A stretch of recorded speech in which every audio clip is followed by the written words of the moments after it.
Katwa SIR এর প্রতিবাদে বিক্ষোভ, নাম নথিভুক্ত করার দাবিতে বিক্ষোভ, মহকুমা শাসকের দফতরে উপচে পড়া ভিড়, নিরাপত্তা এবং শৃঙ্খলা বজায় রাখতে মোতায়েন অতিরিক্ত পুলিশ।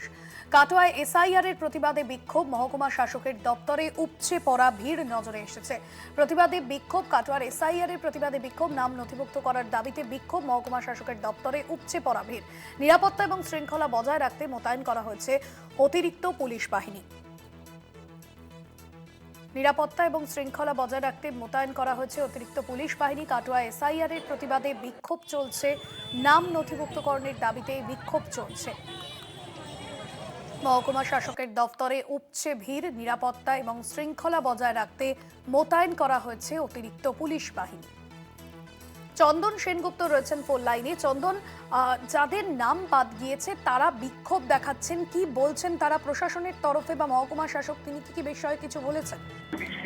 দেখো ভাবতে তুমি জানো যে রাজ্যে এসআইআর মানুষের নাম বাদ গেছে এবং ভোট যত কাছে আসে তারা কিন্তু বলছে তাদের নাম তুলতে হবে। এদিন দেখা গেল রবিবার যেহেতু বন্ধ ছিল প্রশাসনিক দপ্তর, যেহেতু সোমবার আজকে কাটোয়া এসডিও চত্বর যে অফিস দপ্তর আছে সেখানে কয়েক হাজার মানুষের ভিড় এবং সেই ভিড় সামলাতে পুলিশকে যেমন নামানো হয়েছে কেন্দ্রীয় বাহিনীকে।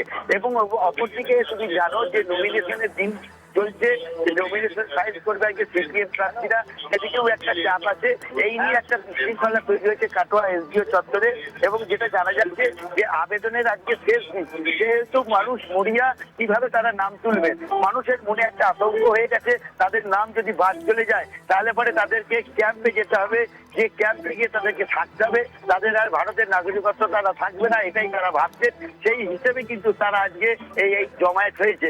আমরা দেখেছি গতকাল এই যে কাল্লার সুলতানপুর আছে, এখানে একজন বৃদ্ধ মানুষ সেই ডিটেনশন ক্যাম্পে যাওয়ার ভয়ে তার নাম ডিলিট হয়ে যায়, ফাইনালি তাই তিনি কিন্তু মারা যান।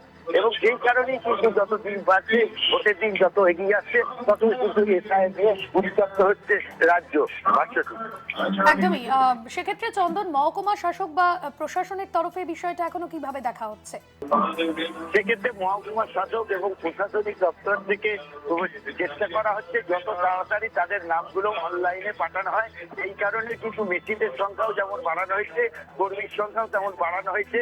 সব দিক দিয়ে বলা যায় এবং রাত অব্দি তারা কাজ করবেন বলেছেন যে যত তাড়াতাড়ি সম্ভব আজকে রাতের মধ্যে যতটা সম্ভব কাজ ততটা এগিয়ে নিয়ে যাওয়া যায় এবং মানুষ যাতে নাম তুলতে পারে সেই দিকে কিন্তু তাকিয়ে রয়েছে বা নজর রয়েছে প্রশাসনের দপ্তরের আধিকারিকদের। একদমই, ধন্যবাদ জানাবো চন্দন।